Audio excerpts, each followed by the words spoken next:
क्या भगत सिंह को दी हुई फांसी जुडिशियल मर्डर थी? आपको क्या लगता है? या हमारे और आपके लगने से कुछ नहीं होता है। ये इस बात पर निर्भर करती है कि कोर्ट में क्या दलीलें दी गई, और कोर्ट की दलीलें आधारित होती हैं थाने में दर्ज एफआईआर पर।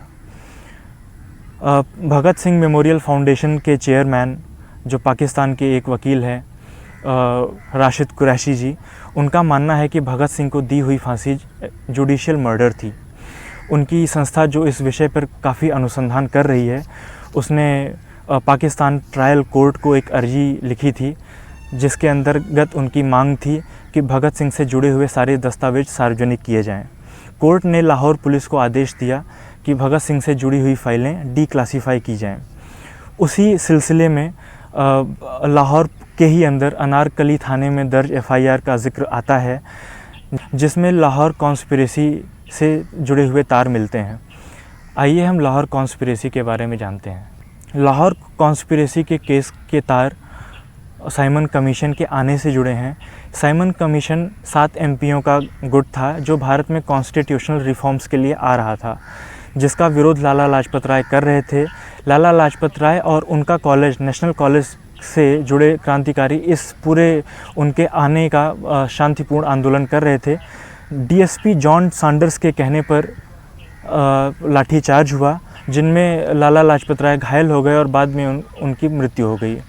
इसका विरोध लाला लाजपत राय की हत्या का बदला लेने के लिए एचएसआरए के कार्यकर्ताओं ने यह तय किया कि जॉन सैंडर्स की हत्या की जाएगी, और उनकी बाद में हत्या हो गई।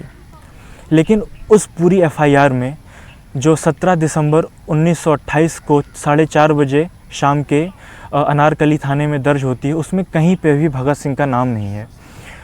एक आई विटनेस जो इस एफआईआर को फाइल करता है, दर्ज करता है अनारकली थाने में, वो बताता है कि 2 गनमैन थे, जिनमें से एक 5.5 फुट 5 फुट 5 इंच के कद का, नाटे कद का एक हिंदू युवक है, जिसकी शरीर काफ़ी गठीली है और उसने एक क्रिस्टी कैप पहनी हुई है। इस पूरे एफआईआर में कहीं पे भी भगत सिंह और सुखदेव का नाम नहीं आता है।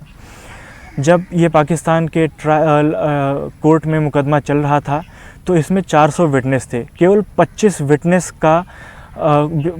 विटनेसों का बयान दर्ज है भगत सिंह के खिलाफ हुए मुकदमे में, और 400 विटनेस का एक भी बयान दर्ज नहीं है। सिर्फ 25 विटनेसों के आधार पर ही ये इसमें फ़ैसला लिया गया।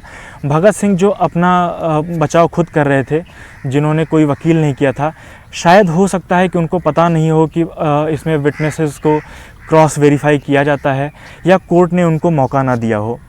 इस पूरे पूर्वाग्रह के आधार पर फैसला दिया गया, जिसमें भगत सिंह को फांसी हो गई। समय के उस दौर में भी कांग्रेस के नेता छींकते थे और खबर बन जाती थी। भगत सिंह को फांसी के 2 दिन बाद एक मामूली से अखबार में पता चलता है कि उनको फांसी दे दी गई, और लोग जान पाते हैं कि उनको फांसी हुई है। इतने गुपचुप तरीके से पूर्वाग्रह के तहत उन पर मुकदमा चलाया गया। इसके पहले जो भगत सिंह के ऊपर मुकदमा चल रहा था, वो दिल्ली असेंबली में बम फेंकने का था, जिसमें कोई भी हताहत नहीं हुआ था, और उस केस में भी भगत सिंह अपनी पैरवी खुद कर रहे थे, और उस केस में उनको उम्र कैद की सज़ा हुई थी। सैंडर्स की फ़ाइल खुलने के बाद, जिनमें उनका नाम भी नहीं था, उनको मृत्युदंड दिया गया, जो पूरी तरह से पूर्वाग्रह पर आधारित था।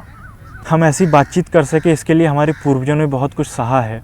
उन्होंने अपनी पीठ पर लाठियाँ खाई हैं और अपने सीने में गोलियाँ, और उनके इस शहादत की बदौलत ही हमें 1000 साल की गुलामी से आज़ादी मिली है, और हम ऐसे खुलकर बातचीत कर सकते हैं। वकील कुरैशी जी ने पाकिस्तान ट्रायल कोर्ट में ये अर्जी दाखिल की है कि इस केस की फिर से सुनवाई की जाए, और नए सिरे से इस केस की जांच हो, और अगर जांच में ये साबित होता है कि भगत सिंह निर्दोष थे, तो फिर ब्रिटिश हुकूमत पे ये दबाव बनाया जाए कि वो भारत सरकार से और पाकिस्तान की हुकूमत से माफ़ी मांगें।